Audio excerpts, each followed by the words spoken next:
That's a very good question. It might take me. Yeah, nobody's ever asked me that question before. I have to think about that. The proceeds of this monetized episode are going towards I Am Dying Out Loud. Find out more in the description.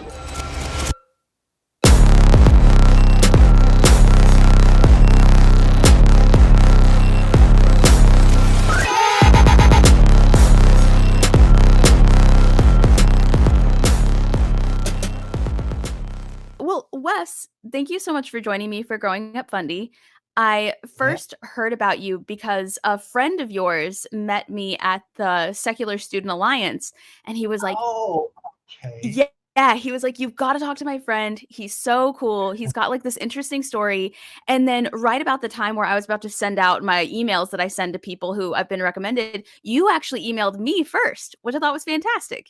And can I just say that friend you met, Dr. John Peters, he retired last year from medical practice, but from family practice, but he was one of the first people I met coming out of fundamentalism, and he was really the key to me feeling comfortable doing what I was going to do. So that's amazing. so That's I'm amazing. thrilled. Yeah, Yeah, he's a great guy. he spoke so highly of you. I think he even took my business card. He's like, I'm going to give these to my friend. I'm going to tell him to reach out to you. And so here you are. I'm so excited to hear your story. I heard some of it in a clip that you sent me because you did the moth, which I think is fantastic. Love storytelling. And I loved the video that you sent me, but I want to hear it in your words. Tell us a little bit about yourself. Who are you? What do you do? And what's your story? Yeah, that moth story thing was completely spontaneous. I hadn't intended to tell any story at all, but That's the awesome. more I thought about it, the more I thought, hey, I could do this. Yeah, and you So did great. thank you. Pretty raw, but I could have polished it up. But anyway, yeah, to start the story off, my dad was a career Navy guy, and so I was a Navy brat. Every year and a half or 2 years, we moved to another town, any town which had a naval air station. We moved to. He wasn't a pilot, but that's just what his training was, I guess. And so they were typical military people. They partied. My mother and dad would go out and party and get a little sloshed and and it went on like I lived on the beach in Hawaii when I was 13, and Wow. San Diego. I was born on a naval air base in on Whidbey Island up north of Seattle. So it was very interesting. We didn't go to church very much, maybe once a year. And my parents would call them, if they had to call themselves anything, they would say, oh, we're Presbyterians, I guess. But we only went to Presbyterian church once a year at the very most. Well, and that's, that was pretty typical. I have a younger brother that's 14 months younger than me. At this point in time, he's still, I would call still a fundamentalist and very conservative. But wow, yeah. So we grew up in this Navy environment. Then after 20 years, my dad wanted to retire, so they decided let's move to Spokane, Washington, where my mother's family they pioneered back in the day in farm country outside of Spokane. And we went there, settled down, built a house. We built a log house from scratch. what? We hired a contractor to oversee it, but we did all the sweat equity in that home, and it was a beautiful. It was kind of a weird thing. It was back in the 60s. Split levels were all a thing. Have you ever seen a split log house? Not a log one. And it's not. I don't recommend it. They don't look very good. But anyway, it was a fun experience. Wow. And when we moved into that little rural community, there was a country pastor there who got his got the idea, and he said that these non-church people need to come to Jesus.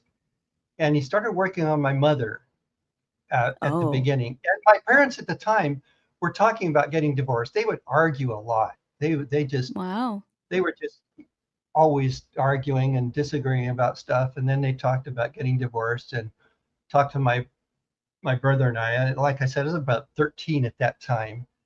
And it was really depressing. And when you're a young child, when you're a child, you just sort of, that's probably not a good thing. Divorce doesn't sound like a good thing. Right. Well, what happened was my mother ended up accepting Jesus as her personal Lord and Savior. And Interesting. she went, she went whole hog on, she went all in on the born again thing. What do you think And changed your mind? Like, what do you think that guy said to her or offered her that sounded good enough to do that? because she was unhappy in her marriage, Mm, got it. it was, yeah, there's always, I think when people do this later in life, when they accept Jesus and go through this whole conversion thing, I think there's something they're looking for in life that they're Right. not. There's some dissatisfaction with how they're living or what they're going through or their relationships. And so these people are very vulnerable. And my dad didn't cave in immediately, but when my mother stopped, he would try and pick an argument. My mother wouldn't argue with him anymore. And after about 12 months of this, my dad was thinking, wow, she really is different. Um, Wow. so, so my dad bought into it as well. And they stopped What? talking about divorce. They started being nice to each other. What? That's Yeah. wild. So, and when you're 12, my brother and I, 12 and 13, that's very impressive. Right. Yeah, And that's huge. we started going to that little country church, and I started getting involved in church stuff, the youth group. Eventually, we were going to church 3 times a week.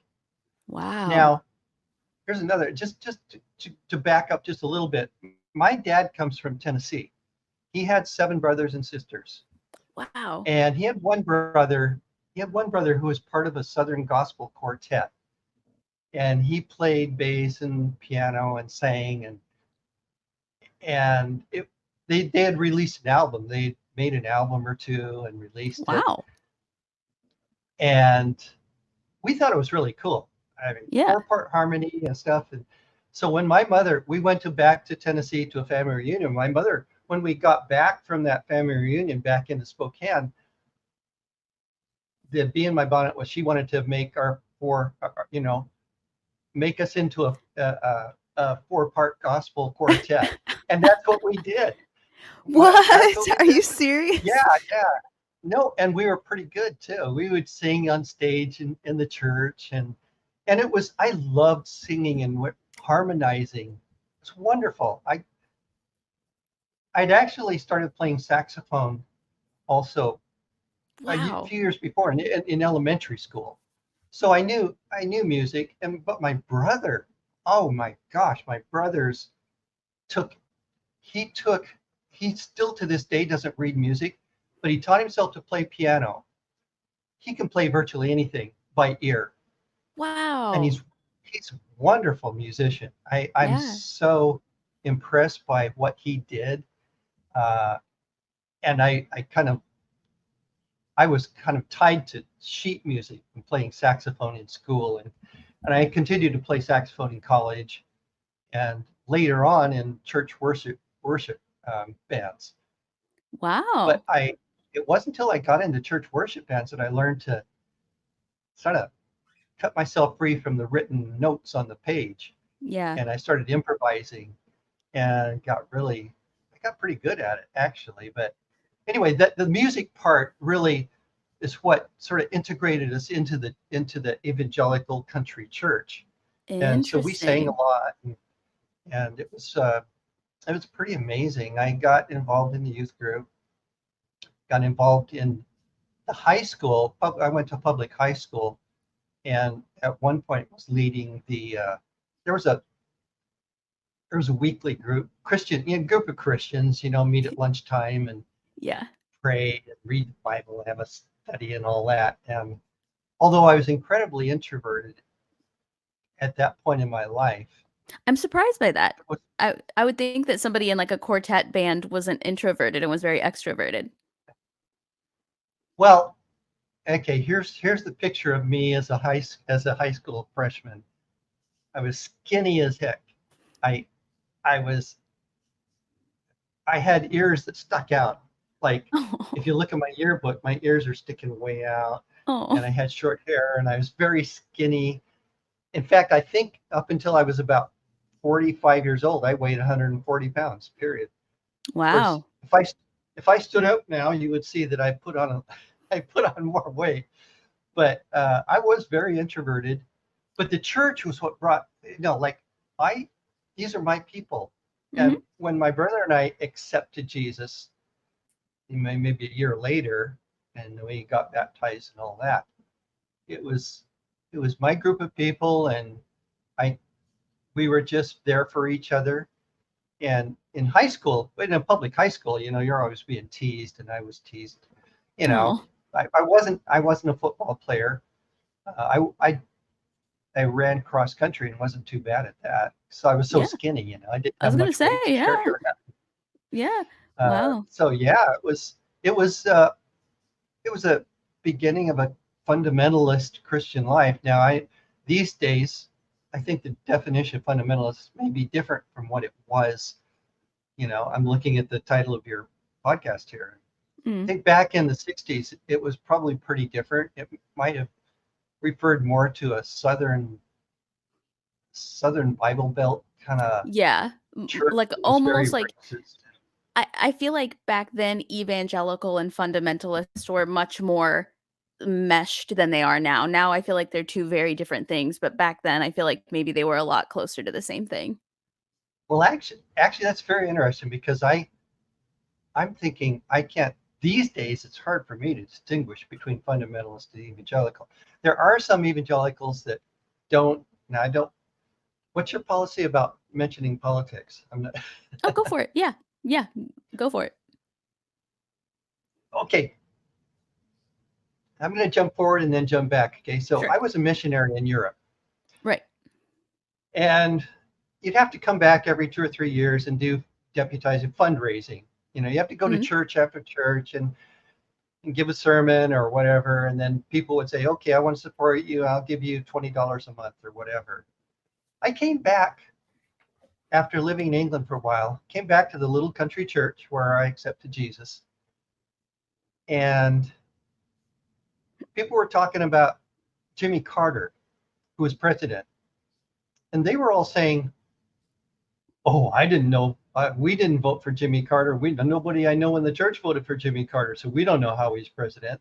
Even at that point, they hated him, even though he was, in my mind, I mean, I'm very progressive and liberal, but Jimmy Carter to me is one of the finest presidents we've had in terms of integrity Mm. and ethics and honesty. And and I couldn't believe they were bad mouthing him right there after the church service and saying, well, we hate him.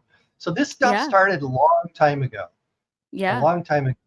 And these days, I was about to say that I don't, to me, fundamentalists are almost most, if you say that 80% of evangelicals vote Republican or conservative or right wing or whatever, to me, that means that's 20% of the evangelicals who don't represent evangelicals anymore. Even the Right. evangelical, the body of even the large body of evangelicals, to me, are fundamentalists, and that includes what your political views are, your view Yeah. about uh, gender issues and women's rights, and everything is Yeah. all rolled into it. And it's so much worse than it was back in the 60s, Right. Well, where and the people, interesting part is I think that's why they're nowadays doing so much work to try and separate from one another because they're they're so similar in ways that they don't want to admit.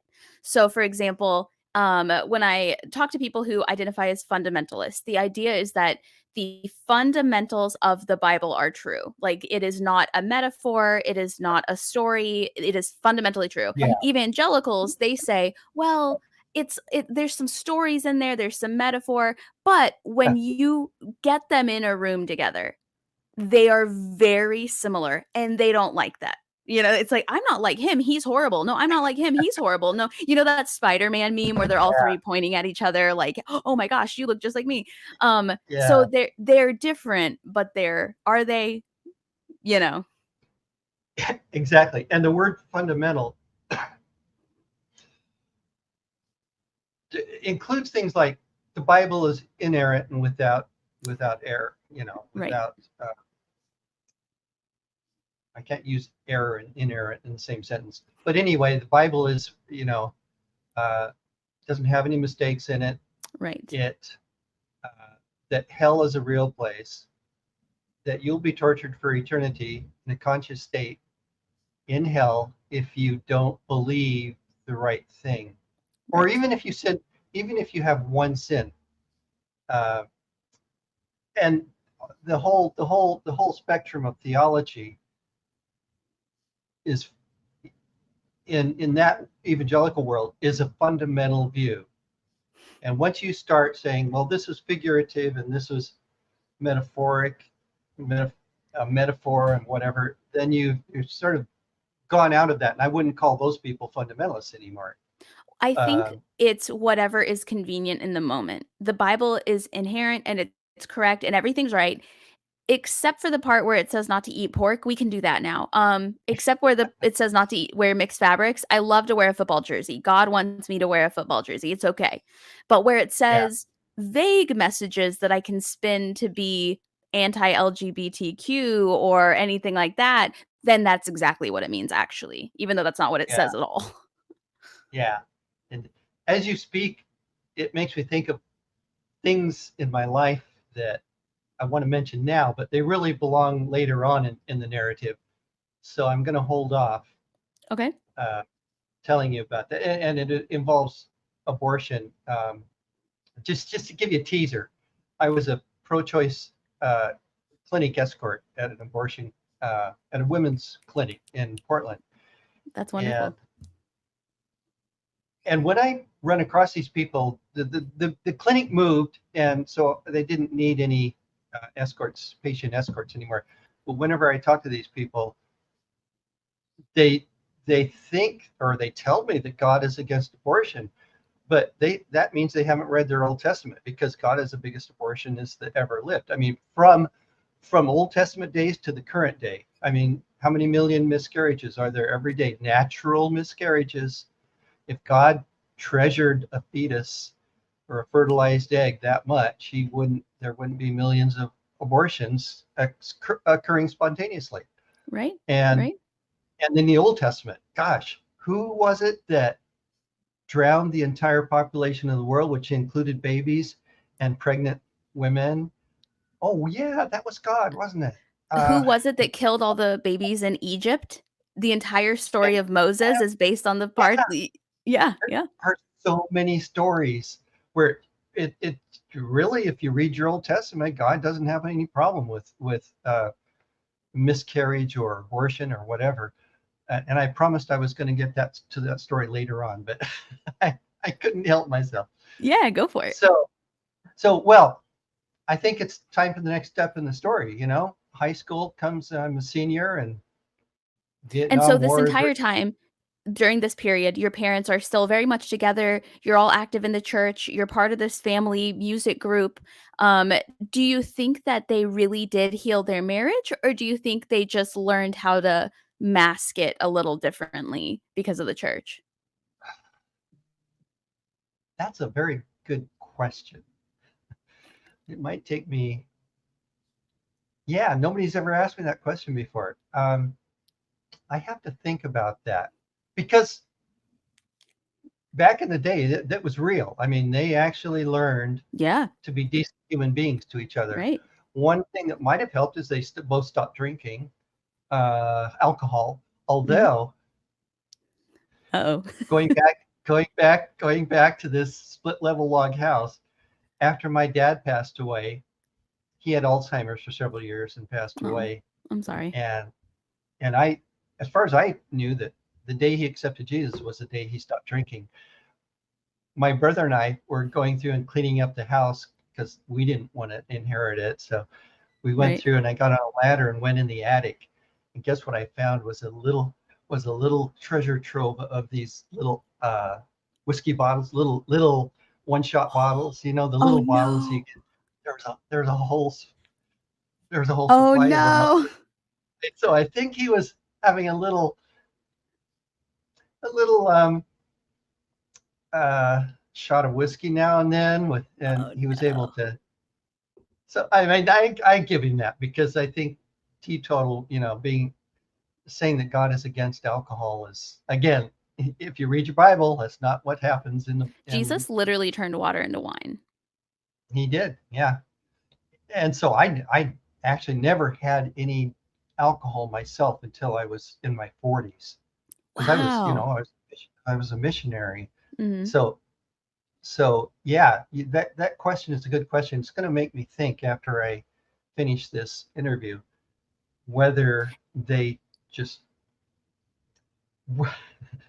whether Jesus helped them to love each other again. But they did show a, not affection like earlier on, but I think there was something going on that was genuine. Yeah. I don't think they faked it. Like a And partnership. yeah, and to my mother's personality was she was a dominant force in the family. Whatever she wanted is what happened in the family. And my dad went along with that. He was a deacon in the church in later years, but whatever my mother wanted. In fact, when she made her will, my mother and dad made their wills. My mother had inserted a clause in the will: any of her children or grandchildren that went into full-time Christian work would get a bigger share of the estate. Have you ever heard of that Wow. before?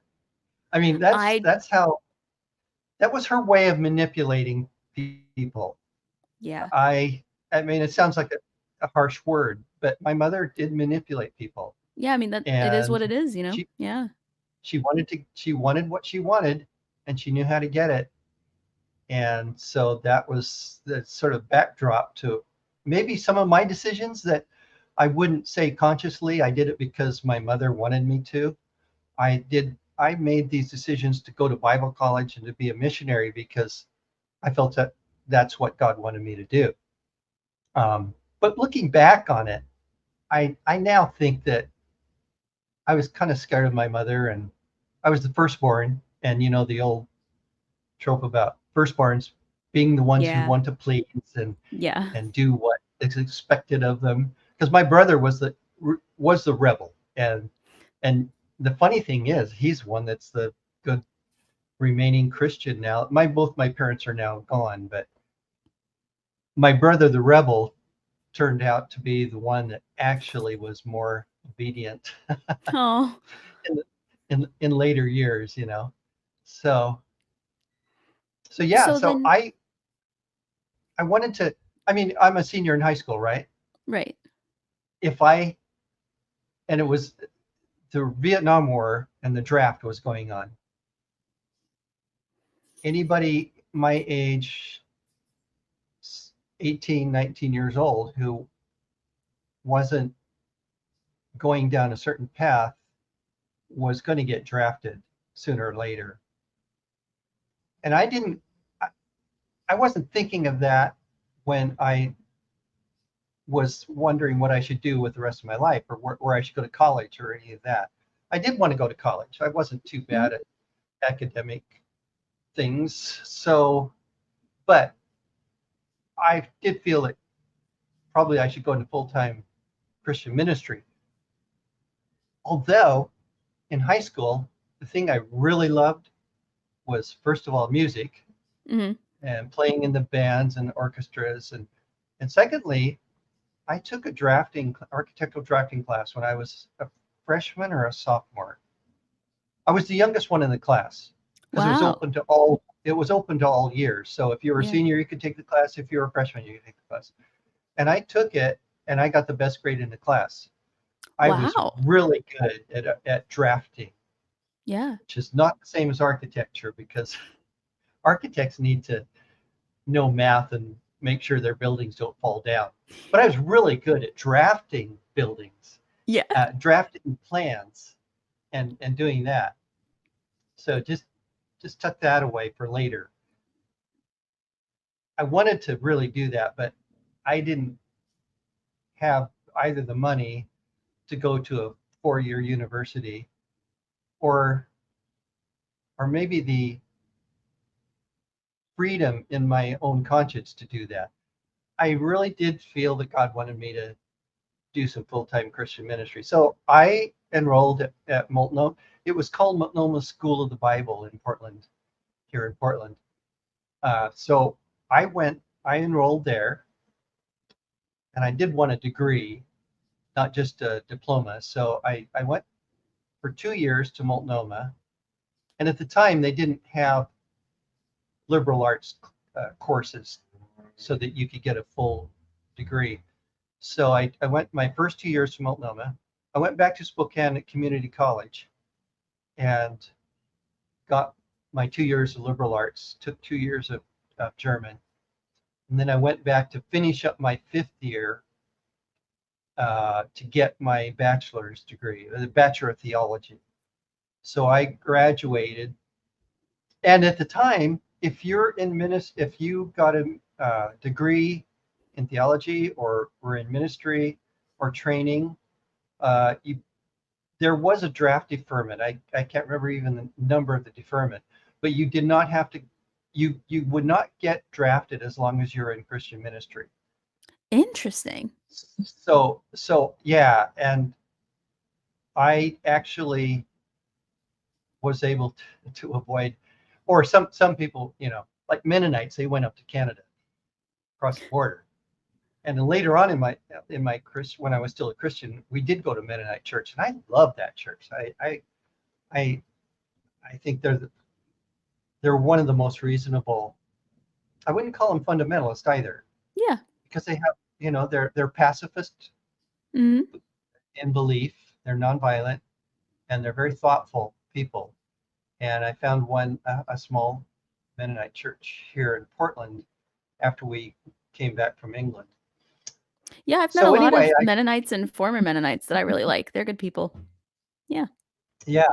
And Multnomah was it was kind of like in the top tier of Christian evangelical universities. It wasn't a university at the time. It was called Multnomah School of the Bible, not college or university. But there were some things that happened there. Like one day I came back from class, and there was an ambulance in front of the men's dorm. And I said, "What's happening?" And I my friend turned to me and said, "Oh, Bill cut his penis off." And what? Cut his penis off? You're joking. I thought he was joking, but no, they took him away in the ambulance. We never heard from him And again. this was your roommate? Not my roommate, no. It was, he lived at 2 or 3 doors, but he was a friend of mine. I think it was such a small school that all the men in the men's dorm were all friends, Yeah. pretty much. He couldn't stop masturbating. And so Jesus said, I can't remember the verse. Is it in Matthew or Mark? Jesus said, if any part of your body offends you, cut it off. And instead of cutting his hand off, which would have been, I don't know, I guess you could still masturbate without a hand. But anyway, he cut it off, and the administration never mentioned what happened, where he went, and we never saw him again. He survived, of course. Can they put that? Can they put that back on? Is that doable? I've never thought about it. I don't know. What year would this have been? You have to ask Mr. Bobbitt, Lauren Bobbitt's husband, about that. Yeah, you know that story, don't you? Yeah. So That's anyway, that was one. But the irony of this whole thing is that I'm sure that 95% of the guys in the guys' dorm were masturbating, yeah. because evangelicals like to pretend that they're tempted by porn, and they're tempted by whatever makes you want to masturbate, but they don't actually give into it. And if you do, there's support groups in the church. I actually accidentally discovered one in an evangelical church in Portland area that we were going to. And I was looking for they had these small groups meeting to cover different things, and I was looking for a small group, and I forget what the subject was, but I walked into a room and there was these guys sitting in a circle, and I said, "Oh, I'm looking for this help group." And he said, "Oh no, this is the overcoming porn group." You know, That name is and just those begging to have a joke in it, first of all. I know, But I know. so was the school really, really strict? Like, were they very strict and evangelical, or what do you think drove him to do something like that, as opposed to everybody else who just pretends they don't do it and move on with their life? No, that's a good question too, because what would drive you that far so that you would actually end up cutting your penis? I've never heard of anybody ever doing that before, but it happened to No. my friend, and it's not a made up story. But why would why would somebody go to that length? Because I know, um, from my own experience and everybody else, that we masturbated if we had a chance. Yeah. And it might not be every day, and might be once a week or once a month, but everybody did it, and we felt guilty, so we'd pray and ask forgiveness and Yeah, that's what most trust people God. do. They just pray, ask forgiveness, and then do it again, and then pray, and then ask I know. forgiveness, and then do it again. Yeah, yeah, Did and he seem different before then? Like, was there anything odd about him? Did he seem like a totally normal dude, or do you like yeah, totally normal. Um, he was just like wow, we're just I just can't. And this is another mark of fundamentalism, is you take something that's natural part of human living, literal and you biology? make it into something that's evil. And it's not. It's part of this sex drive of humans and animals, insects, every living creature Everything. on this planet has a sex drive. Yeah. Yeah. And Yep. I and have parrots, and one of the first thing you learn about parrots is how to control their horny behavior. Like, that's one of the first things they teach you is all the different things horny birds will do and how to curb that horniness. That's like the number one thing. really, oh, Yeah. that's hilarious. But my mother loved parrots and parakeets, Yep. so Yep. We maybe there can. maybe there's something she didn't tell me. Literally, Oh, yeah. here's another hilarious story. Okay, so have you heard back in the 60s, there was a group called Paul Marriott, and he had a huge hit called Love is Blue, and he put out an album. This was hippie time, right? Yeah. This was hippie time. Yeah. And he put out an album. My brother and I both loved it because the music was great. I mean, Google it if you want to later. Paul Marriott, Love is Blue, and you can listen to it, the song still. But the album, my brother, I came home from Bible college one Christmas for Christmas vacation. My One of my presents was for my brother. It was a Paul Marriott Love Is Blue album. Okay, and these are the big LP covers, right? Yeah. And on the cover was a lady who was naked, sitting sideways. She was and holding her knees with her arms, so you couldn't see any breasts, you couldn't see anything. But she had, the hippie flower power. She had flowers painted all from her shoulder down her side of her and down her legs. There was nothing sexy about it, really, but it was just a symbol of the time of those times. And My mother, okay, so I listened to it and I left it in my room, and I came back to Portland, and the next vacation, next holiday or time I came back home, I pulled out the album, and guess what? My mother had taken a fat felt tip marker and put a leotard on this lady, so you could, yeah. So she was wearing clothes because my mother, and I said, I took the album and I said, Mother, what did you do to my album? And she said, well, son, we both know why Ron gave you that album. And I said, well, yeah, because it was great music. And she said, no, it's because there was a naked lady on the front. My mother was the biggest prude in the world. I've never met a bigger prude than my mother. And the funny thing was, she wasn't like that before she was born again. So, I think it's that's just something I had because to live with. I think a lot of evangelical and fundamentalist Christianity, one of the hallmarks is that they make everything your fault. I've noticed, like, it's not just these are the rules to live by, it's these are the rules to live by. And if you don't live by them, it's because you are weak. It's because you need to pray more. It's because you sinned. And so I think what a lot of people do when they're first introduced or when they first kind of get involved in that stuff is they are forced to look back at the rest of their life with this new lens of shame. So it's like you Yeah, were just living your best life. You were minding your own business. But when you get involved in this group, they say, no, you weren't. You were living in sin. That's why it seemed like so much fun. That's why it didn't seem like a problem because that's what the devil yeah, wants is he wants you to keep living that way. So he makes it easy. And then yeah, you hate yourself for having enjoyed your life before you were part of this new ministry of yeah. sorts. There's the guilt is huge in fundamentalism and evangelicalism. It's just amazing. Another little story was when my dad was in the South Pacific during World War II.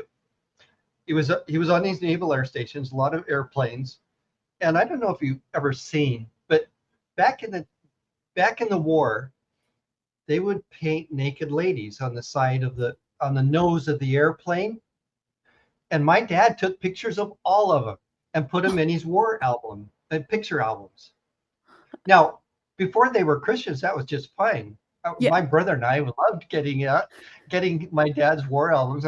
Whoa, look at that! And some of them had bare breasts, but that was about the worst it was.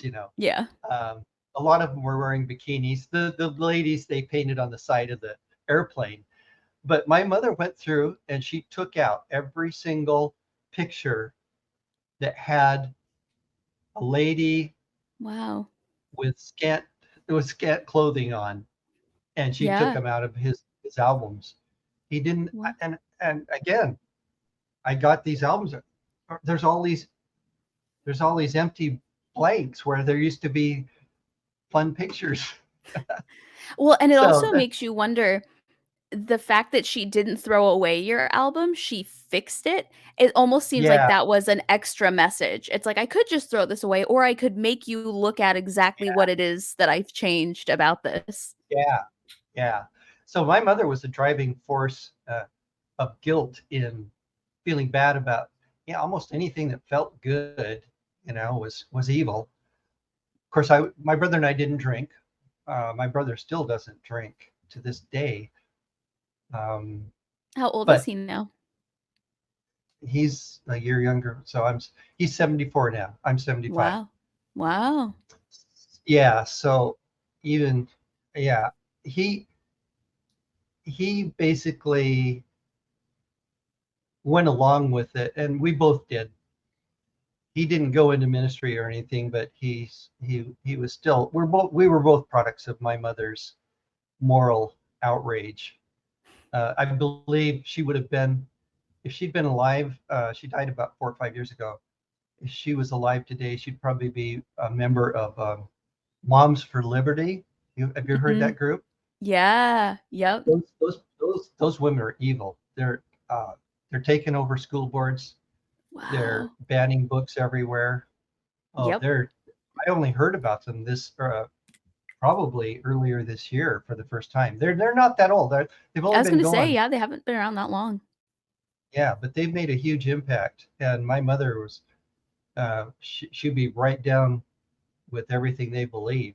Wow. So yeah, um, I graduated from. I graduated with a Bachelor of Theology. Didn't know quite what to do because in Portland there was starting to be these hippies that got saved, and they were called Jesus people. And Huh. I thought that was the coolest thing ever. Yeah. I I really thought, wow, you can be a hippie and still be a Christian. You can have long hair because long hair wasn't allowed in Bible colleges. Right. So I during the graduation ceremony where I graduated and got my Bachelor of Theology, we all wore black robes, and I was here's how I was influenced by flower power and the hippie and the Jesus people, is that on the we had to walk up the hill to a huge mega church, and I picked a rose because I said there's no color, we're all wearing black, it's like we're all going to a funeral. So I picked a rose and I put it in my lapel of my graduation gown, and I was the only one who had any color whatsoever on his Wow. gown. Yeah. And the I suppose that was a small act of rebellion. But after I graduated, then I started to let my hair grow because I couldn't let it grow in college, in a Bible college. But Right. after I graduated, I let it grow, and I started to get involved in this Jesus movement, and helped produce a street paper, a newspaper called, I Wow. can't remember what it was called. And, it was a Jesus paper, so it was witnessing to people, Yeah. uh, and asking them to accept Jesus. Were And were your parents really excited that you studied theology, or was that the expectation? Was that like the baseline expectation? both. I think they were very proud of me, Yeah. eh, but my mother expected it, Mm. and once I did it, they were both proud of me. So yeah, yeah, it wasn't a deal where I was itching to do something else. I wanted to please my parents, and I wanted to please God, and so that by doing this, I was able to achieve that both of those goals. But I didn't know what to do now that I had a Bachelor of Theology. I said, well, I can't. And I said, there's something wrong with mainstream ministry organizations which had dress codes, Mhm. which had moral behavior codes, Mhm. a whole string of things that just, you can't do this, you can't do that, you can't do the other thing. There was not much you could do, but there's 100 things you couldn't do. Yeah, And one and a was grow lot of the your hair. things you can't do, Jesus did. Like, Jesus had long hair, didn't he? Like, why do you think they would want Well, everybody to have long hair just like Jesus? yeah, I know that was the irony there too. And the girls couldn't wear skirts above their knees. Uh, yeah, pretty strict dress code and everything right down the line. And I was saying, well, what am I going to do with this theology degree? Because I'm not going to compromise. I believe in freedom. I was kind of a little bit of a rebel, Oh, yeah, and wearing so I roses on your worked. graduation uniform. I know it's very, very rebellious. Yeah. So I, I went to work in a book warehouse, international scholarly books, and just to make an income. And then I met this guy who had graduated before me at Multnomah, gone to Europe with the group, and he came back and he had kind of long hair. I mean, it was down to here, it wasn't Mhm. down the back or anything, and he was wearing jeans and stuff. And I was talking to him, and I said, "What? How did you went to Italy as a missionary, and they let you look like that without cutting your hair?" And he said, "Yeah, there's this great organization called Operation Mobilization, and they don't have a dress code, and they'll just take you as you are." Sign me up. And yeah, so I thought, holy cow, I didn't even know if that existed. And at the time, I was I was a skier. I loved to snow ski, right?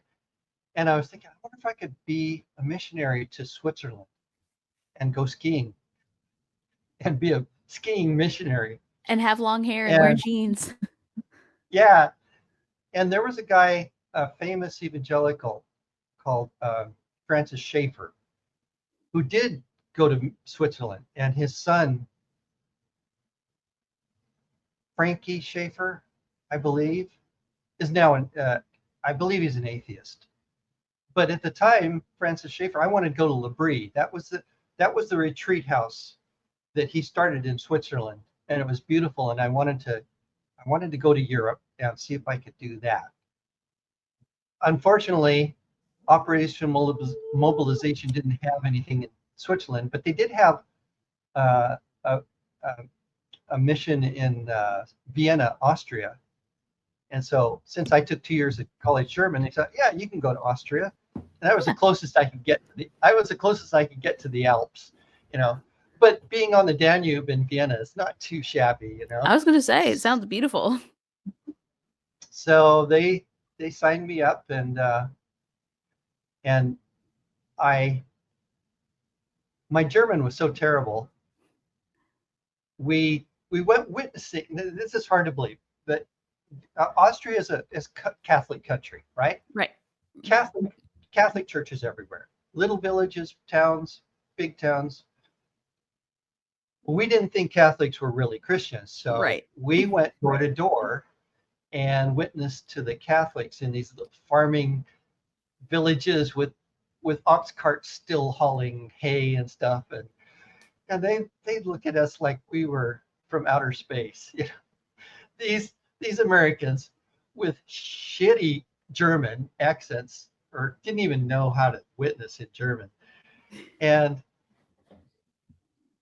that was so arrogant of us to go and try and convert Austrian Catholics to be evangelicals.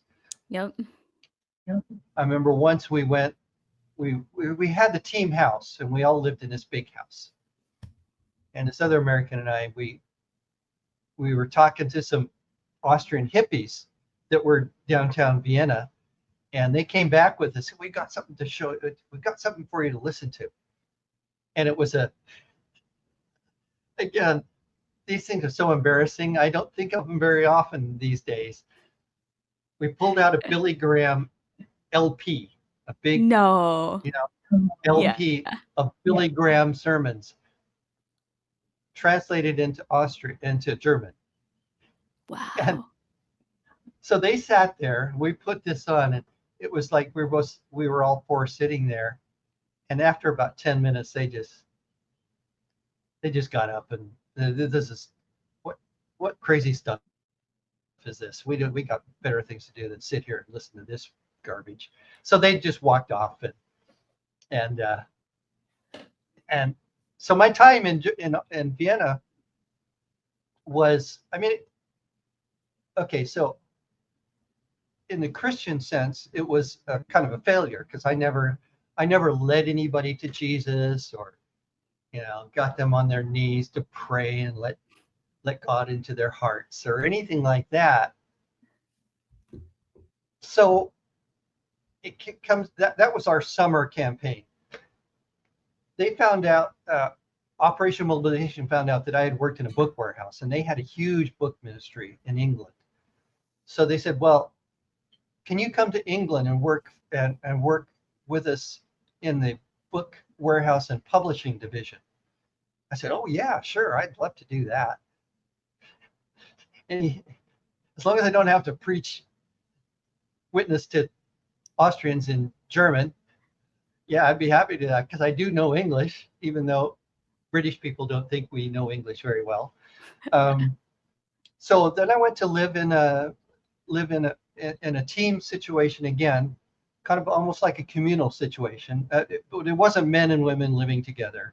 We had our separate sleeping areas, but there were young Christians my age from all over Europe, from Scandinavia and Italy and France and Germany, and just all living together and working together. And it was really wonderful. I'd never been to Europe before I went on that mission. And it opened my eyes. Most Americans, or any American who hasn't been overseas and lived or at least spent some time in another culture, is really poor in their cultural understanding of the world and how people live. They don't all live like Americans.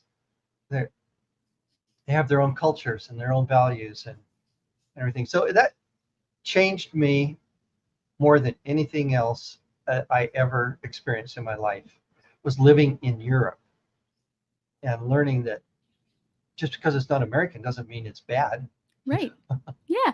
So how does one go from being someone who goes to college and studies theology and travels the world to spread the word of God and tries to do it in a foreign language to where you are today? Because it sounds like you had a wonderful time in Europe. It sounds like you were living your best life. What went wrong Well, or right, depending on who's looking at it? I say what went right.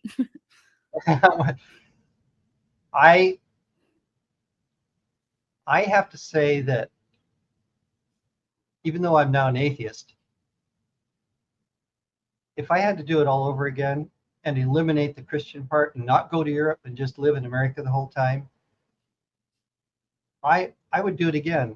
Yeah. Because the cultural experience was and made my outlook on life and everything so much broader than it would have been otherwise. Yeah, absolutely. And so I did take meetings. I went to England, and although I was working in their publishing business, I played saxophone, I played guitar, and we would, several of us would create a little singing group, and we would take meetings. Like, for example, we would go to a church or go to the one that did kind of change my life too was we went to a nurses Christian fellowship meeting in a big hospital in South London, because I was living in South London at the time. So we took this meeting and we sang and we preached and we had a book table, because that was our big thing, was Christian books and Bibles. And we actually, after the meeting, talked to the nurses who came to the meeting. And there was a nurse there that I thought was really cute, and she laughed at my jokes. And if a woman laughs at a man's jokes, it makes his ego twice as big. Yes. He thinks he's really charming, even though they might have been dumb jokes. She was cute, and she must have thought I was halfway cute, but I was. The pictures of me at the time were kind of embarrassing. I did have long hair down to my shoulders. So you did get the long hair you always wanted? Yeah. And I played guitar, so in that sense, I might have been a little bit cool. So and you were American, so that probably added American. Yeah. A little exotic content to the to the whole relationship. So we weren't actually in the mission. We weren't supposed to have any relationships with the opposite sex for at least a year or two into the mission. So you weren't allowed to have a boyfriend or girlfriend. You could talk to the other sex, but you couldn't spend time alone with them in a room, sitting on a sofa or anything like that. However, I did get permission to continue the relationship from the leader of the mission. Wow. So he let us meet every so often, and eventually we got married. Wow.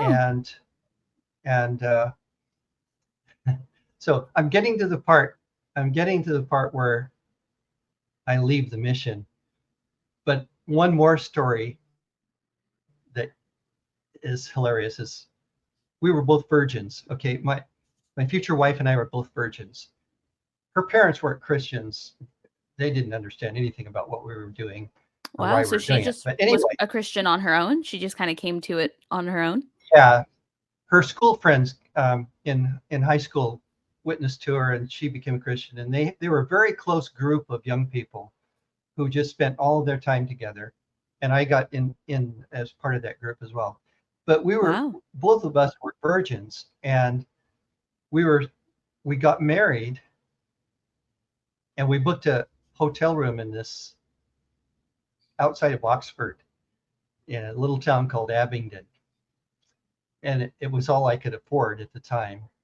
It was kind of a little bit seedy, but it wasn't too bad. So we both check in, and we've never had sex before, so we're both a little bit nervous, Yeah. And we check in, we go to our room, and we go out exploring a little bit, and we come back, and it was in the evening, and so we're kind of trying to figure out how this whole sex thing works. And my mother gave me a wedding present, a book called The Spirit of Love. And it was by a guy named Tim LaHaye. And all these names, and if there's anybody my age who grew up as a fundamentalist, they will recognize all these names I'm mentioning. Francis Schaeffer, Tim LaHaye, Bill Gothard. Yeah. I had a run-in with Bill him. Gothard. Yep. He came to take a week of meetings at Multnomah. I was sitting I was sitting down. He was in the pulpit speaking, and I was not too far from the front, and we were all college students, young adults. The person behind me, my friend, didn't have anything to write with, so she tapped me on and said, "Do you have something to write with?" So I had a spare pencil, and I turned and gave it to her. And Bill Gothard told me off from the pulpit. He said, "Young man, you have to pay attention. If you don't start paying attention and just messing around down there with whatever you're doing, then you're not going to get anything out of this." So I have the pride of being told off by Bill Gothard. I was gonna say, for an atheist, that's like a badge of honor, being told off by Bill Gothard. That's awesome. Now it is. Yeah. So anyway, back to the hotel. We're trying to figure out the sex thing, and it was about 2:00 in the morning. And all of a sudden we hear this commotion out in the hallway, and there's somebody pounding on our door and pounding on all the doors. Well, what had happened was a Welsh rugby team was staying in the rooms around us on the second floor. And one of the team rugby players took a shower, and then they took his clothes away and took the towels away. So he was naked, and they shoved him out in the hallway and locked the door. So he was going up and down the hallway, knocking on doors. And here we hear knocking and pounding on our door while we're trying to figure out how to have sex. And was, what's that noise? And then the fire alarm goes off in the entire hotel. What he did, because nobody would let him in, so he just set God's off a way bunch of stopping alarms. you from fornicating. That's what that's all about. But we were married, don't forget. So That's true. no, that's true. You're right. You're right. Not adultery anymore. So anyway, he set the fire alarms. The local fire department, a couple fire engines came, and everybody had to evacuate the hotel. We're in our bathrobes, standing on the lawn at 3:00 in the morning, or 3:30. It was really late. And so by the time we realized what was going on, everybody went back to their rooms, and Jane and I just looked at each other and said, "Nah, let's just forget about this tonight." So the next morning, I was going to tell you this little book by Tim LaHaye didn't have any pictures in it. It was supposed to be about how to have sex, Christian sex. No such thing. And the spirit of love. It didn't tell you about anything. It was just full of metaphors and just nothing specific you could wrap your head around. So we went next morning, we got up, got dressed, we went into Oxford and got a real actual book with photos of naked people showing how to do things. Wow. If my mother had ever found out, but so anyway, the second night we were married, we were no longer virgins, but after the first night we still were virgins. So anyway, that's another funny story. And so were you still married when you kind of realized that Christianity wasn't the path for you? Like, how does somebody discover that when you're so steeped in it? Even your marriage is founded upon Christianity. Yeah. Well, I went through two different stages, and yes, the marriage survived all that. But Wow. the two stages were this: one was realizing I was a shitty missionary, but I was really good. I loved graphics and graphic design, and I'd done a little bit of it with the Jesus People and that newspaper. So I actually taught myself graphic design Wow. while I was there in London, and talked to other people who are graphic designers that said, "How do you do this? How do you do that?" And Yeah. this is before the age of computer graphics and everything. It was Wow. still all done manually and everything. So after 7 years in the mission, my wife and I said, "Oh, we went on an ocean-going ship, a gospel ship too." The last year in the mission, we were on a 7,000-ton ship called the MV Doulos, which is doulos is a Greek word for servant. And we went from port to port in third world countries, spreading the gospel and selling Bibles, and under the umbrella of educational books. Some countries wouldn't let the ship into port as the Christian ship, but they would let the ship into port as selling educational books that college students and school students really needed. And some countries they were really hard to get. So so yeah, we were on the ship. I lost 20 pounds going from the Azores off the coast of Spain over to Barbados. It was horrible. It was the ship was nearly 100 years old because that's all we could afford. Wow. But yeah, so we went on a gospel ship and spread the gospel and did all that stuff. But then when we got to Argentina, we got a telegram that my father-in-law had passed away. So Oh. we decided we'd had enough of the ship anyway. And we both came back to England. I left the mission. We were both good, solid Christians, though. We went to church still. I had no real problems with. I still, deep in my heart, still couldn't believe that a loving God would punish people in hell for eternity for for trying to be decent people. Basically, decent people. Even a lifetime of sinning, and not even sure I believe I know what sin is anymore, if there is such a Right. thing as sin. But Right. I thought, well, even a lifetime of 50 or 60 years of committing sin doesn't mean you should be tortured for eternity. Right. There's no equivalency there. Right. You The know, the it's, crime and the punishment are so very do not, there's no matching there whatsoever. So I always had that uneasiness about telling people that they had to accept Jesus anyway. Maybe that's why I wasn't a very good missionary. you So don't seem like I, you I even sold it to yourself, let alone to them. You're like, maybe. I don't know. yeah, no, when I was in Bible college, I really did believe it. Yeah. But the older I got, the less, and the more I met people, complete strangers who seemed to be pretty decent people. You know, okay, if I were God, would I send this person I just met to be tortured for eternity? No, I wouldn't torture any creature for eternity because they didn't love me or Right. didn't Right. ask me to forgive their sins. I mean, Right. the whole thing is such nonsense now. But back then, we all believed it at one point, Yeah. and Yeah, we all yeah, did. so I started a graphic design business. I was pretty That's good at cool. it, That's and so cool. I started graphics business and did that for the rest of my time in England. How Um, long were you there for? I lived in England for 18 years, so Wow. long time. And Yeah. I had two sons that were born there, so we did figure the sex I thing was gonna out say, so you figured it eventually. out. That's good. Yeah, we figured that out. But after her mother died, okay, so we flew back from the ship back to England to take care of her mother, And and how we did old were that you for guys at several this point? years. Or how long had you been married at this point? That's a good question. We were married in 1974. So we came back to England in 1980 something, 85.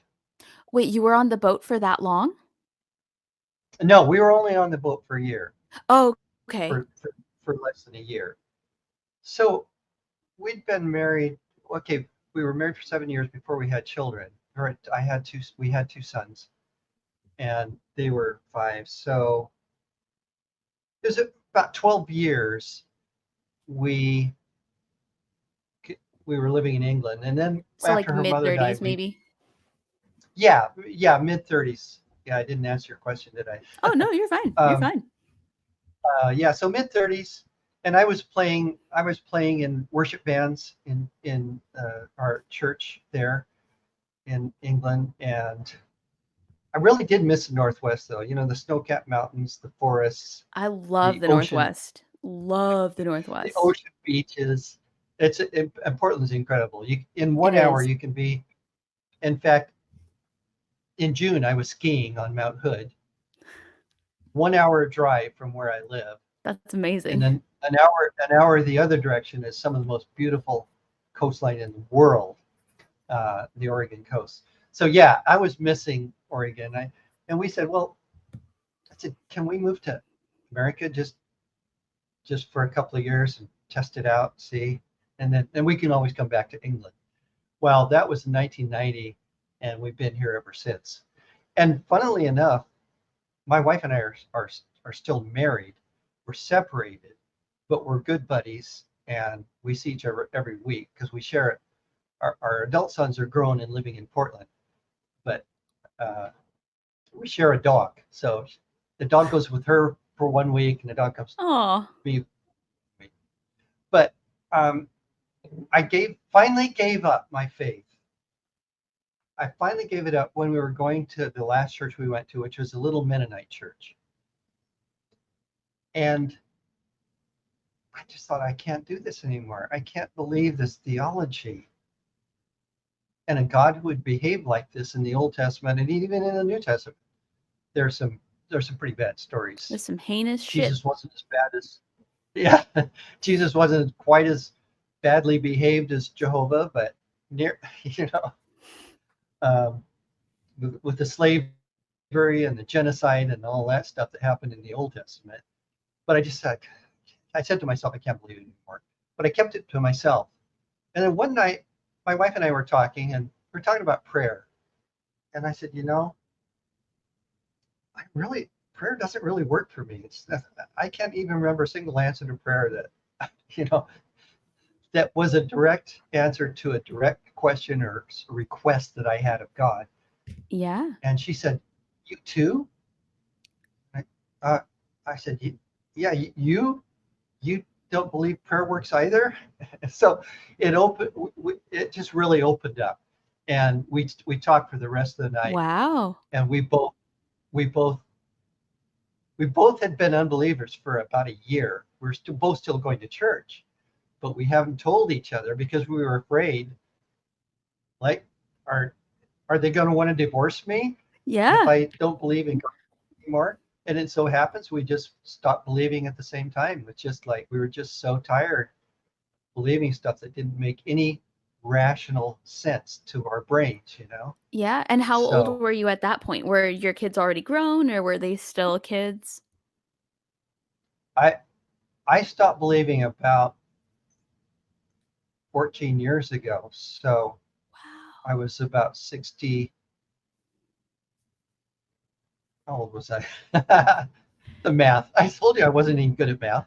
It was That's about 14 wild. years ago.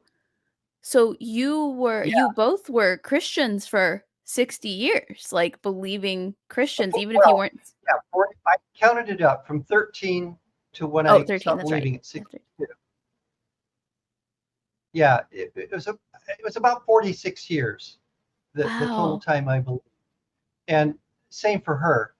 Now our two sons, we were a church going family, and we were going to this evangelical church, and they went to the youth group. But my wife and I had started actually asking each other questions by then. And the boys took this all on board, and I took them aside once and I said, look, still Christians at this point, but only a year short of becoming of not being Christians anymore. And I said, look, boys, we go to church, at least twice a week, and you go to youth group and you go to Sunday school, and I am in the worship band and all that. But it doesn't mean that you're Christians just because you're part of a family that goes to church. And the last thing I want you to do is just say that you're Christians because my family's Christian. So you need to ask questions about the Christian faith and not be afraid. If there's anything that gives you a problem with belief and being a Christian, then don't be ashamed of that. You have to be honest with yourself. And if you can't believe in everything that we believe in, that's perfectly fine. We don't expect you to be Christians, even though your mother and I are.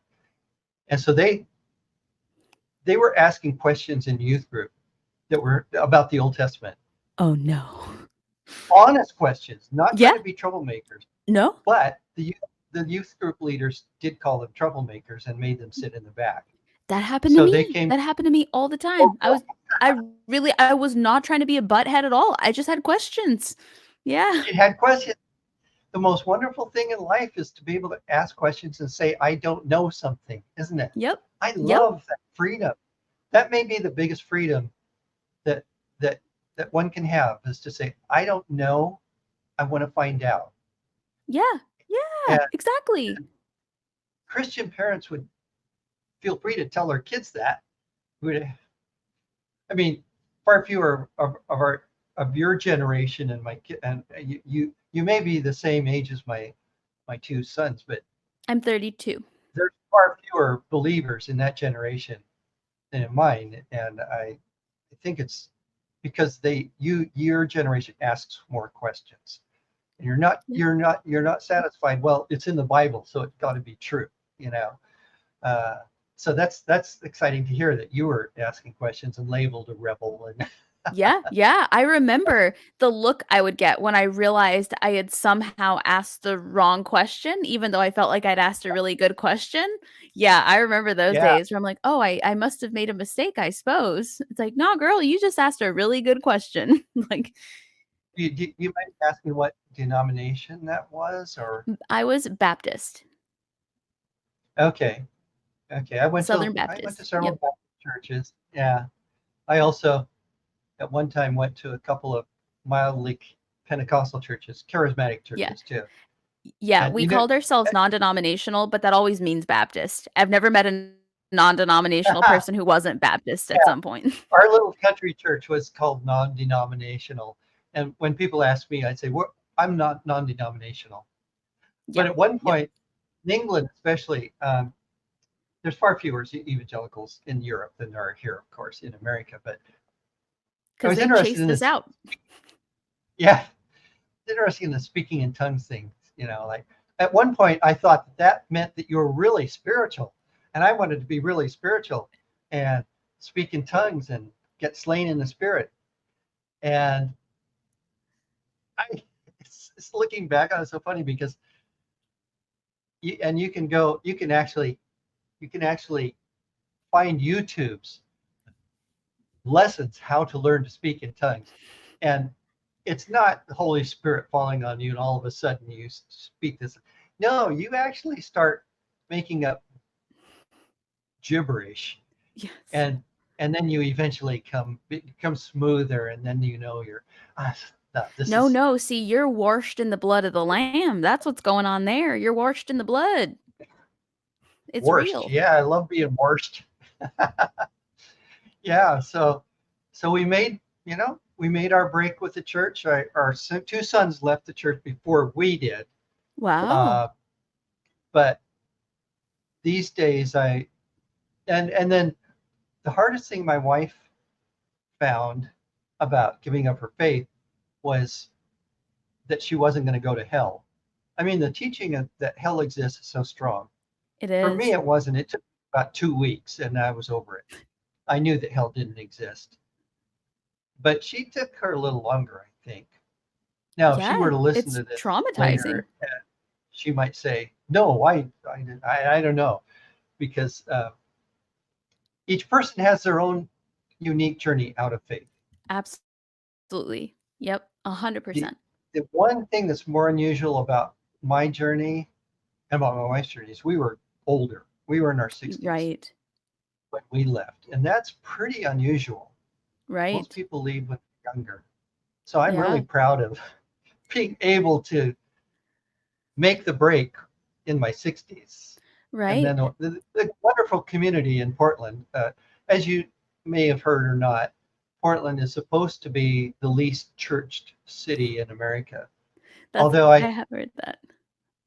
yeah, so there must be other cities. San Francisco's got to be up there too, and Yeah, yeah. Seattle, Yeah, Nashville, and we're a bunch of heathens over here. We're just a bunch of are you in liberal Nashville? heathens. No, I'm in Are Nashville, you in yeah. Nashville? Mm. Oh, okay. So those family reunions were in Chattanooga because Oh, okay. my my dad's side of the family grew up in Whitwell as a coal mining town just north of Chattanooga. Yeah, So yeah.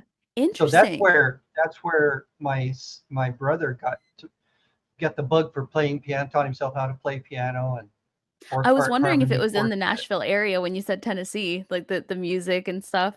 But I think it's really Yeah, cool too. I think you both owe yourself some credit for not only recognizing that like what you were coming to terms with at an older age than most people do, but then turning around to your kids and being honest with your kids and saying, "Hey, I know this is what we've always done, but you yeah, have all the freedom in the world to explore on your own."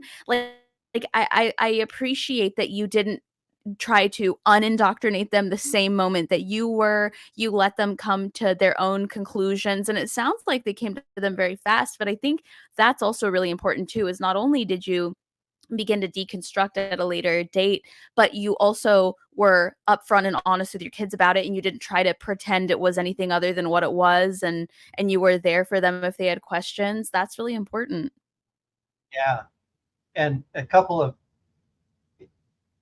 things that happened years later was that I got invited to seminary to speak to a grad class of ministerial students about my deconversion. Wow. Because when I mentioned my friend Dr. John Peters that you met Mhm. at the secular Mhm. students meeting, he had some friends that were, one was pastor of a church and one was a professor at the seminary, and so John helped me get invited. So I got invited to speak and tell my story of That's deconversion, awesome. and they were really, I mean, it's very, they were really interested in it, Yeah. and also on the Oregon coast, I was invited. I went. My friend John had a debate with a village missions pastor Wow. in a seaside Oregon town, and he invited me to come along and be his wingman on that. And so I Wow. did that. And one of my fellow American missionaries that I lived with and worked with in England, in London, had settled in that town. And What so are the I said, chances? yeah. And he was friends already with that country pastor that was in the town. And he And was I still said, a hey, why don't you Christian? come on? Yeah, yes. And they're still Christians these days. He married a Finnish girl. And there was a lot of international I marriages was gonna say, I need to in go to Europe probably. It sounds like I need to take yeah, a it trip was to Europe. so amazing, all the intermarriages between the different nationalities. And that's another really healthy thing, I think. Mhm. But Yeah. anyway, he was there, and I said, why don't you come along to debate? And when they got to the debate held in the community college, he was sort of, he was like scratching his head. He said, why are you with the atheist on the atheist table? And I said, oh, well, that's my friend who's going to do. He said, what? You're you're not a believer anymore? And it took him a while uh, to conceive that I could give up faith, at the same age as he and his wife were. But they invited me back to their house for a meal, and they got over it. But That's good. that was That was fun. It was, and the students that were at the debate, the community college students, after the debate was over, we both had our tables on either side of the door into the auditorium, right? Guess where all the guess where all the students were? They were at our table looking at our books, and the pastor and his two helpers, there was nobody, there were none of the students were there Oh, uh, asking any questions or buying books. Don't feel sorry for them. nope. Sure don't. Sure I don't. was They like, got plenty of my money yeah, oh yes, yeah. over the years. So so I've had some good experiences after coming out and had some opportunities to share my story, but Yeah. now I'm winding down. So Yeah. Yeah. And I think Portland is also, a place. Portland. I'll just say this: Portland is a place. It's not like if you go to Nashville or Chattanooga or Austin, Texas. The secular groups there are thriving. They are really doing well, from what I hear. Right? mhm, I mean, yeah, Austin and the atheist community of Austin and all they've got the those groups. biggest one there. Yeah. They've got the biggest one there, and they've all kind of faded out in Portland because we don't really. And I asked my sons about this. I said, why the secular community about 14 years ago was really strong here. There were different groups that you could go to, CFI, um, Humanists of Greater Portland, and a couple other groups, and they're really that's what I needed at the time. I thought when I deconverted at my age, I thought there's nobody else like me that it's in town that's deconverted. What am I going to do? And because church was a community for me, Yeah. wonderful people. I've got no Mhm. complaints about my brothers and sisters in Christ that were in the Yeah. church, and Yeah. we fellowshiped and helped each other and supported each other going through problems. And when I left the church, and where am I going to get some? Where are these people? Where are these people who are atheists or non-believers or not Christians? Where are they? And I found John Peters and his group. He had a group going, and some other groups, and they were really strong and healthy and thriving back in the day. But these days, it's all kind of we're all sort of you know it's sort of blasé because people in Portland. Let me tell you this. The uh, image of a pickup truck with huge Trump flags and huge American flags flying. You don't see those in Portland. No. Not in Metro Portland. You do see them Right. on the outskirts in the rural areas. You do not see that stuff in Portland because they'll get yelled at. You'll get chased out. Yeah. Yeah. Yeah. Yeah. I think, And also, yeah, go ahead. continue. Oh, I was just gonna say, Go I ahead. think it's because in the South, the church has had such a vice grip on our entire culture. In other parts of the country, it's like pockets. In the American South, we are, like, so steeped in religion, in our laws, in our culture, in our education, in everything, that the minute Yeah. we get out, we can't wait to tell everyone about it. We gotta tell everyone, we have to find our communities real quick because you're very Yeah. quick to get ostracized from your old communities for being no longer religious. So I think we find each other really quick, we're loud and proud about it really quick, and then it's also still fun for us to kind of thumb our nose a little bit, just a little bit, whereas Yeah. maybe in communities like Portland, it's not like a bragging right to not be religious because there's not really that many religious people. It's like, okay, so you like chocolate too, probably, and coffee. We all do, but down here, it's like we get Yeah. to drive by the mega churches and be like, take that. Like, you're never getting another cent of my money ever again. Yeah. Yeah. Yeah. And that's the difference, I think. And Portland was that people are said, well, we're okay. There's nobody believers here that try to witness to me anyway, so I don't really care that much about it. It's a Yeah. cycle we're going through. Maybe it'll come back. In fact, last Sunday at 10 o'clock, I was at a atheists having coffee group. They That meet sounds every like a Sunday. good time. And just a group of people meeting upstairs in a spare room somewhere and having coffee and talking and just being friends. We don't talk about atheism, you Right. know. Yeah, we just talk about human stuff and making sure we're all each other's okay.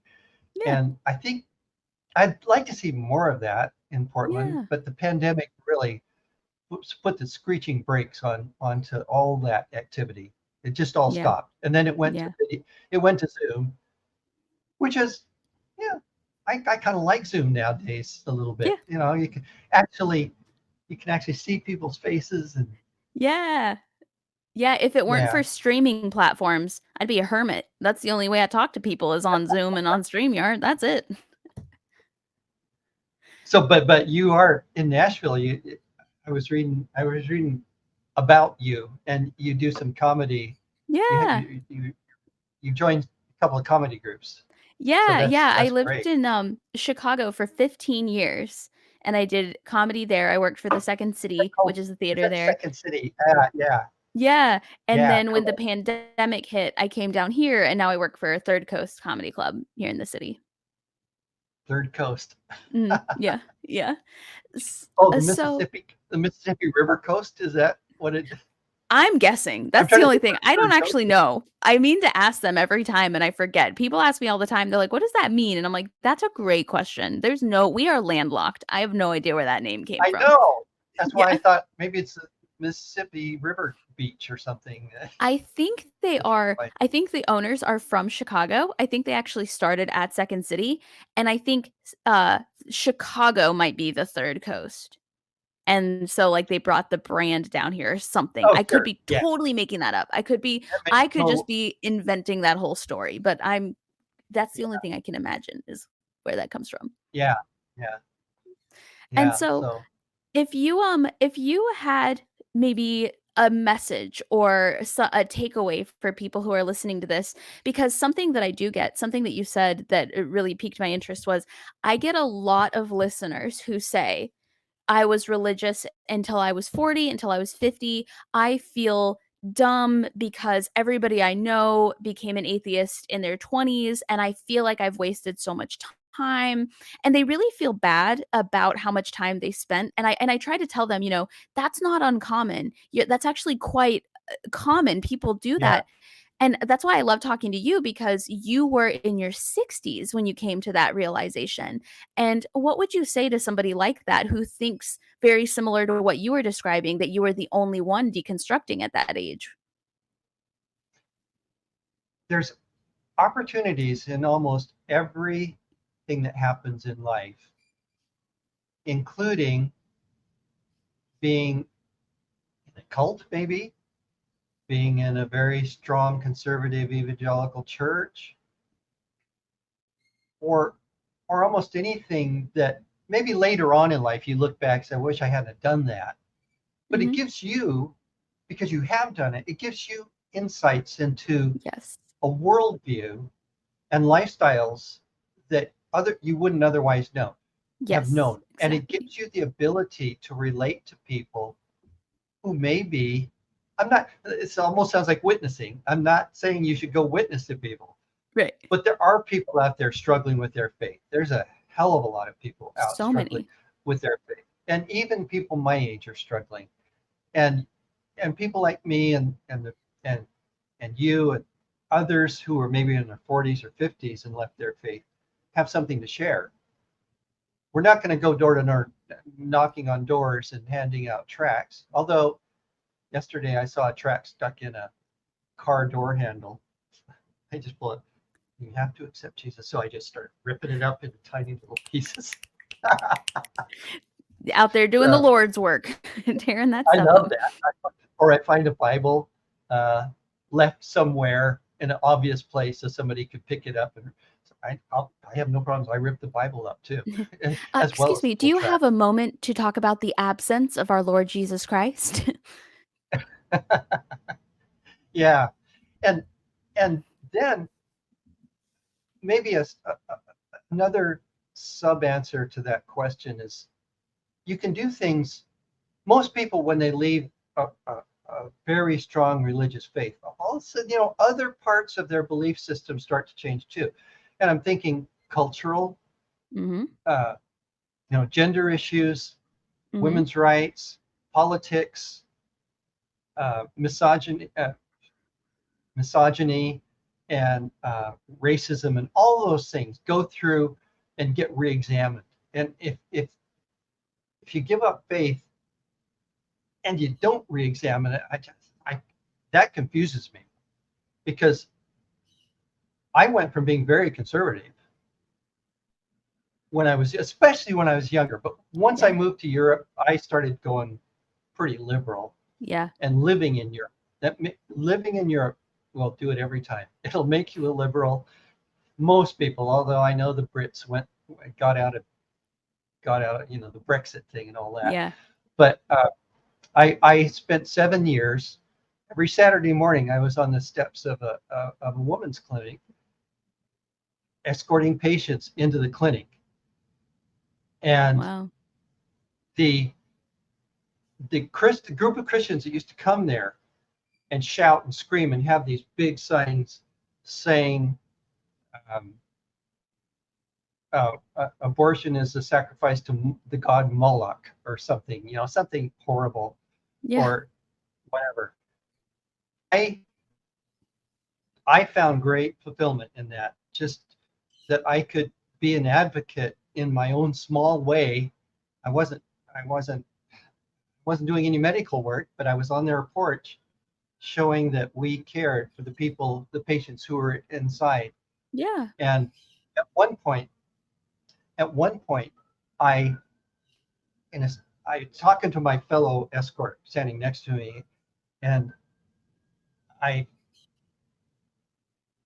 told her that I went to Multnomah Bible College, and I said it loud enough so that the protesters heard me say it. And a couple of them just immediately ran over to the pastor who led the group every week. He said, "Pastor, that guy up on the porch, he went to Multnomah." And from that point, and the pastor went to Multnomah too. So here was us on either side of the divide, huge divide. And he was shouting through a loudspeaker at the patients inside the clinic, and I was on the porch opposing him. And from that day forward, my nickname was the Antichrist. And I was so proud to be called the Antichrist. Good for you. So, that's wonderful. And I said before, I think the greatest thing is being able to say, I don't know something, and open your mind and learn. I want to learn about this, or there's that. This being a pro-choice patient escort was probably the most fulfilling and wonderful experience I've ever had. Because at one point in my life, when I was much younger, I was against abortion. And then I realized, and by the way, my wife was a British nurse, a highly qualified British nurse. And I started learning about what abortion is and why it's sometimes necessary. And I tried to tell the protesters, look, nobody loves abortion. Nobody. It's not a fun thing. No. It's not a fun thing you come to do when you got a few hours off. No, it's there's reasons why women come here. And at one point there was a couple that came in, and a man and a woman that came into the clinic. And as he came in, well, a few minutes later, there was sirens. There's a police sirens coming towards the clinic. There was about 5 police cars. What had happened was the man and the woman who came in, he was an off-duty police officer, and the protesters started yelling at him as they went into the clinic, and he went and he pulled back his shirt, and they could see his gun, his officer's revolver there. And that's when the protesters called the police, and the police came, and it's just Joe. He's here. He's one of us. Yeah. So he said, yeah, next time, don't flash your gun at the protesters. That's funny. I don't know why they thought the cops were going to help them in that moment. Well, because they thought they were being threatened. When it's always been that, people on the side of women's rights are the ones who were shot and killed. Yes. And there were women there who were obviously they were Christians. They didn't want to be there, but there was something wrong with the pregnancy, or the baby, or the fetus was dead, or had no brain, or something.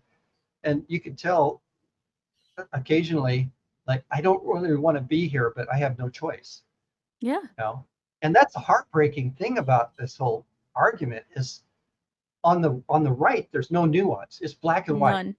Yep. It's just because you want to kill your baby. Yep. And they've never really taken the time to understand the issue and what women are going through. Yep. And so I just wanted to say that before we finish the interview, is that it's one of the most satisfying things I've ever done in my life was that every Saturday going to the clinic and helping out where I could. So Yeah.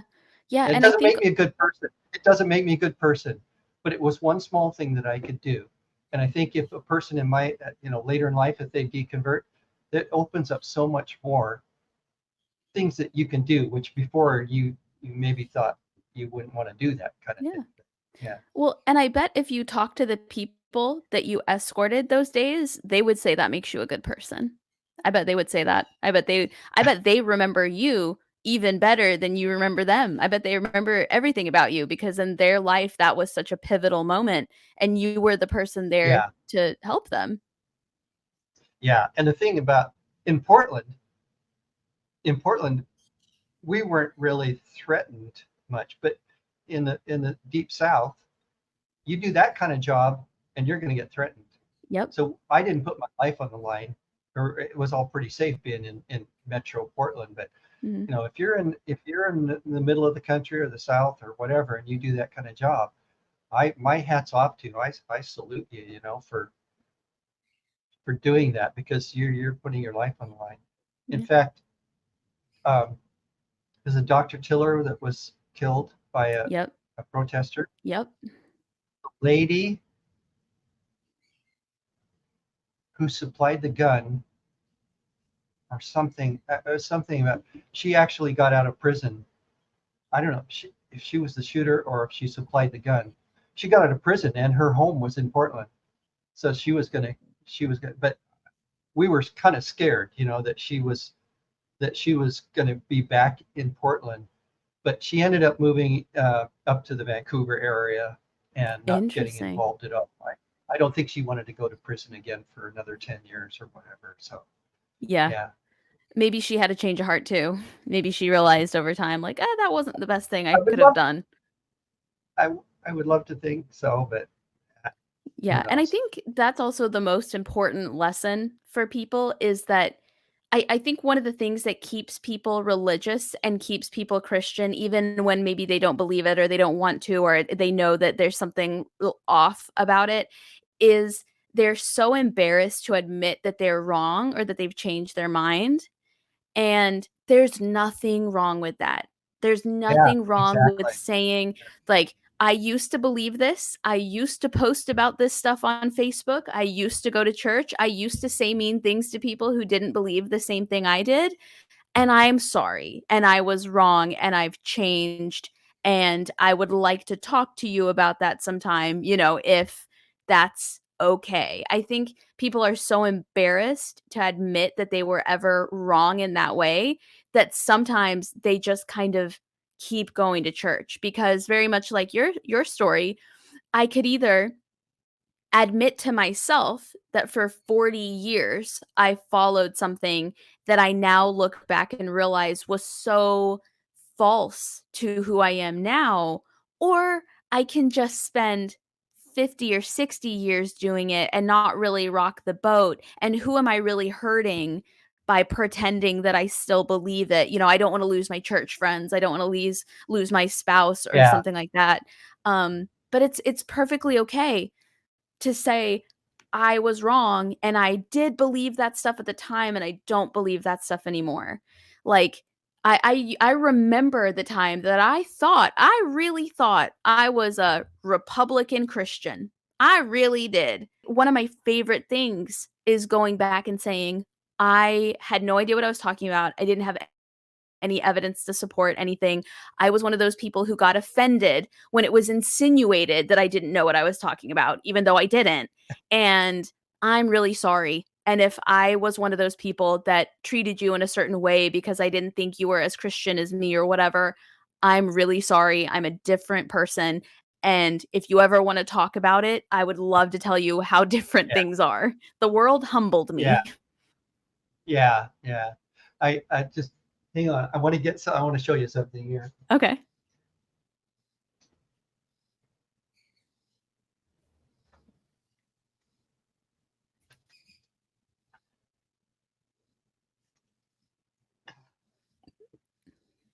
Let's see. Here we go.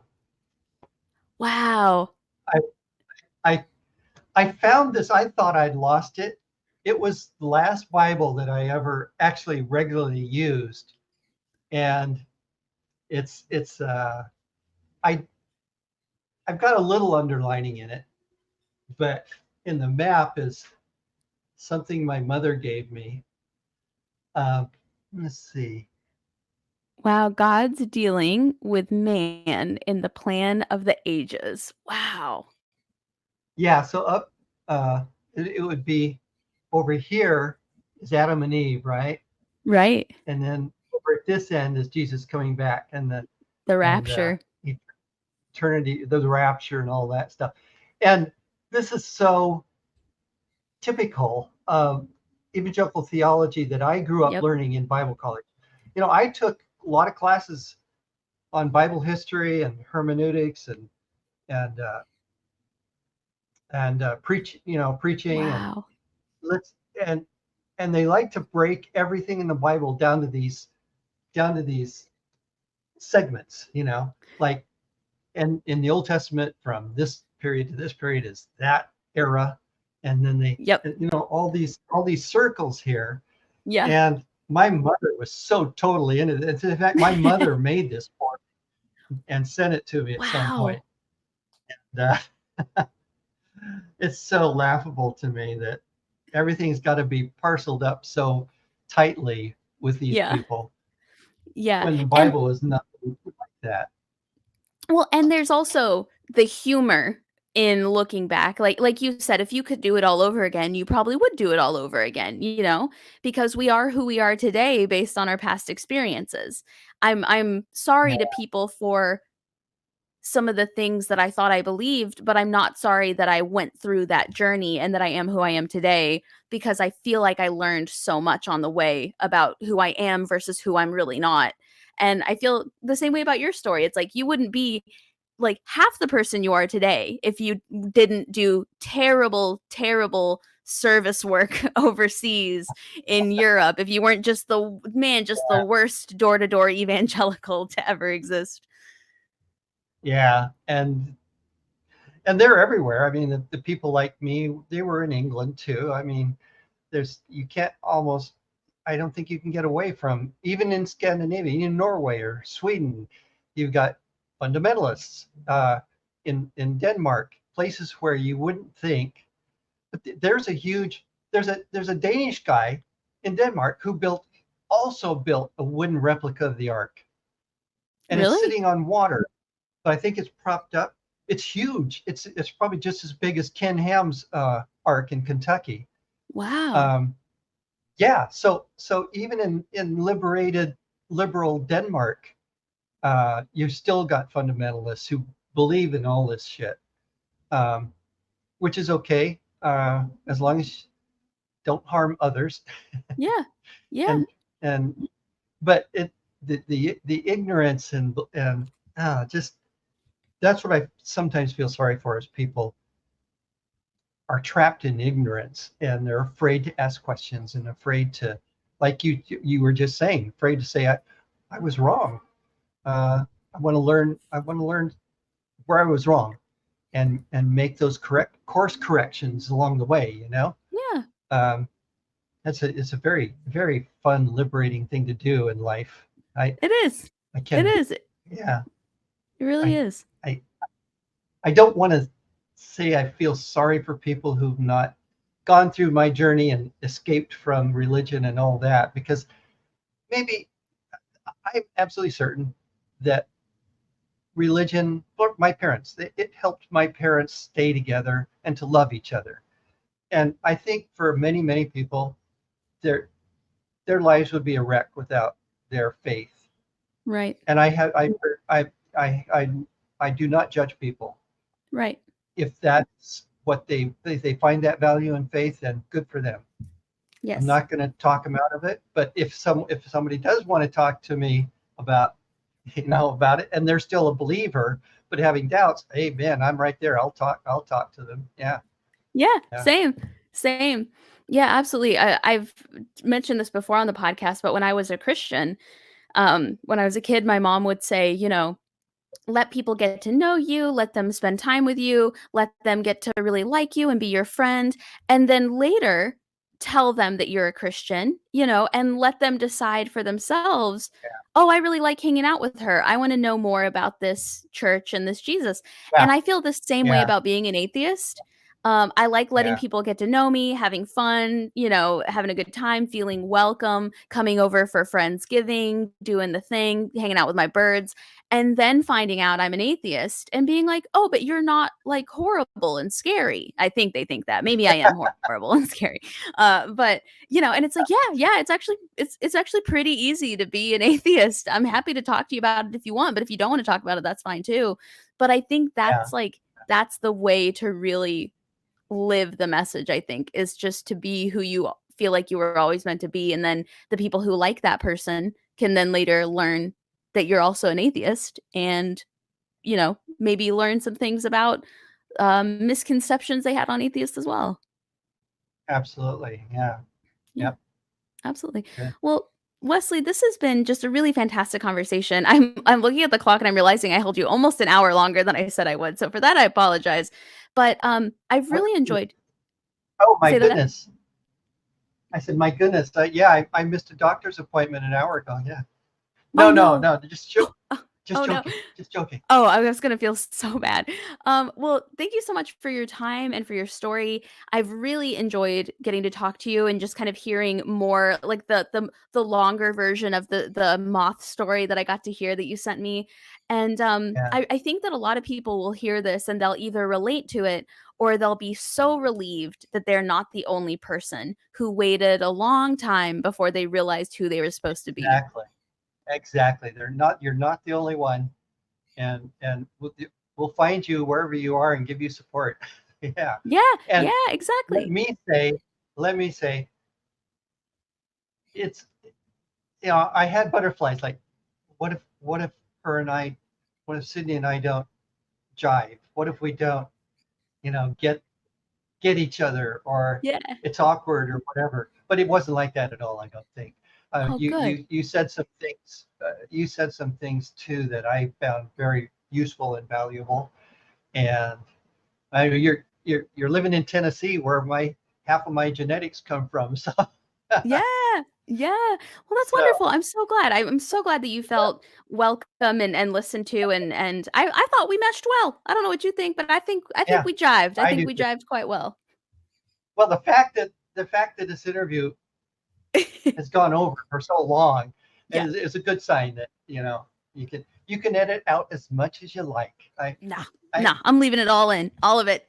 Hear this. Anybody listening to this, you're hearing the raw and unfiltered version of this interview. unedited, yeah. Yeah. And I said I didn't swear too much, so I'm proud of myself for that.